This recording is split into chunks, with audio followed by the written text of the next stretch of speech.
بسم الله الرحمن الرحيم نحمده ونصلي ونسلم على رسوله الكريم أما بعد قال النبي صلى الله عليه وسلم لا يحل لامرأة تؤمن بالله ورسوله أن تحد على ميت فوق ثلاث إلا على زوجها أو كما قال عليه الصلاة والسلام۔ حضور نبی کریم صلی اللہ علیہ وسلم نے ارشاد فرمایا کہ کسی عورت کے لیے جو اللہ اور اس کے رسول پر ایمان رکھتی ہو، یہ بات جائز نہیں ہے کہ وہ کسی مرنے والے پر 3 دن سے زیادہ سوگ کرے، سوائے اپنے خاوند کے کہ جس پر وہ 4 مہینے 10 دن عدت کی صورت میں سوگ کرتی ہے۔ اسلام مکمل ضابطہ حیات ہے جس میں زندگی کے ہر مرحلے کے، ہر حالت کے احکامات بہت تفصیل سے، بہت وضاحت کے ساتھ دے دیے گئے۔ انسانی زندگی میں جیسے خوشیاں آتی ہیں ایسے غم بھی آتے ہیں، اور غموں میں بڑا غم کسی عزیز کا، کسی رشتہ دار کا، اولاد کا، بہن بھائی کا، ماں باپ کا صدمہ ہوتا ہے جب وہ ہم سے جدا ہو جاتے ہیں۔ تو انسان کی اس پر آدمی دکھی ہوتا ہے، اس کو افسوس ہوتا ہے۔ تو اس جذبے کی رعایت کے لیے شریعت مطہرہ نے یہ گنجائش دی ہے، یہ حکم دیا ہے کہ 3 دن تک کسی مرنے والے پر سوگ کیا جا سکتا ہے، افسوس کیا جا سکتا ہے، اس سے زیادہ نہیں، اس سے کم بھی نہیں، کیونکہ 3 دن میں انسان کی طبیعت اپنی حالت پر آ جاتی ہے۔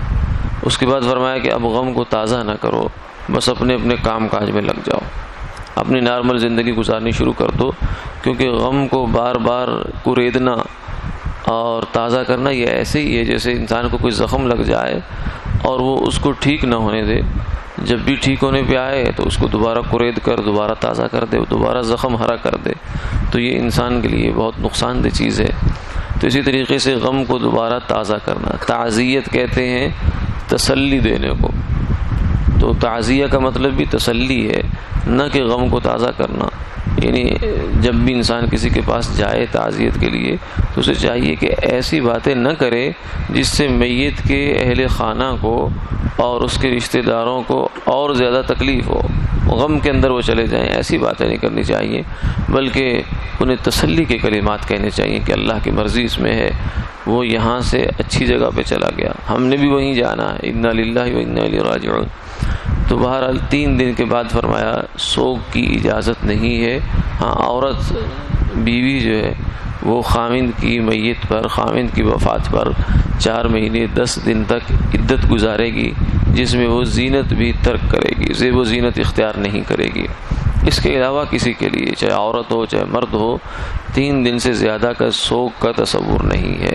چاہے 10 دن کے بعد اس کو ہو یا 40 کے بعد ہو یا سال کے بعد، جسے ہم برسی کہتے ہیں، اس کا شریعت مطہرہ میں کوئی تصور نہیں ہے۔ ہندوانہ چونکہ ہمارے ساتھ ہندو بھی رہے تو وہاں سے کچھ رسمیں ہمارے ہاں آ گئیں چپکے سے، جو ہمارے ہاں بھی چلنا شروع ہو گئیں۔ تو اس لیے جب ایک دفعہ کوئی حادثہ ہوا ہے تو اس کے متصل 3 دن بس وہی افسوس اور سوگ ہے، اس کے بعد یہ نہیں ہے کہ قیامت تک جب وہ دن آئے گا تو اس سوگ کو اور اس غم کو تازہ کیا جائے گا، یہ شریعت اس سے منع کرتی ہے۔ دوسری چیز یہ ہے کہ سوگ کا جو طریقہ ہے وہ بھی شریعت نے ہمیں بتا دیا۔ وہ کیا ہے؟ وہ یہ ہے کہ آپ کو آنسو بہانے کی اجازت ہے، اور لفظوں میں اظہار غم کی ہلکی پھلکی اجازت ہے، لیکن آواز سے رونا، بین کرنا اور اپنے جسم کو پیٹنا یا اپنے سر میں خاک ڈالنا، کپڑے پھاڑنا، یہ غم کا طریقہ جاہلیت کے زمانے میں رائج تھا، جب اسلام کی روشنی دنیا میں نہیں آئی تھی اور جہالت کی تاریکیاں تھی۔ عربوں کے اندر یہ طریقے تھے کہ لوگ کپڑے پھاڑ دیا کرتے تھے، غریبان پھاڑ دیا کرتے تھے، لیکن جب اسلام آیا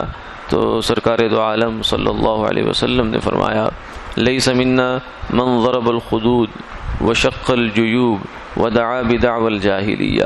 کہ جو شخص غم کے وقت میں، مصیبت کے وقت میں گریبان پھاڑ دیتا ہے اور سر میں خاک ڈالتا ہے، منہ پر تماچے مارتا ہے اور جاہلیت کی باتیں کرتا ہے، تو ایسا آدمی، اس آدمی کے ساتھ ہمارا کوئی لینا دینا نہیں ہے۔ گویا کہ سرکار دو عالم صلی اللہ علیہ وسلم ایسے آدمی کو اپنی امت سے خارج کر رہے ہیں، اپنے آپ سے لا تعلق اور ڈس ایسوسیٹ کر رہے ہیں کہ اس بندے کا ہمارے سے کوئی لینا دینا نہیں ہے، کیونکہ ہم نے اظہار غم کا عملی طریقہ بتا دیا۔ سید الشہداء حمزہ رضی اللہ تعالی عنہ، ان کی شہادت پر آپ کو کتنا افسوس ہوا ہے، لیکن اس کے باوجود آپ نے کوئی ایسی کیفیت نہیں اپنائی غم کی جو جاہلیت میں ہوتی تھی، اور نہ ہی ہر سال سیدہ حمزہ رضی اللہ تعالیٰ عنہ کو جو ہے وہ غم منایا گیا ہے۔ تو اس لیے ہمیں بھی چاہیے کہ آپ صلی اللہ علیہ وسلم کے اسی طرز عمل کو سامنے رکھیں۔ آپ کے آپ کے بیٹے جو ہیں وہ حضرت ابراہیم، جب ان کا انتقال ہوا تو آپ کی گود میں تھے،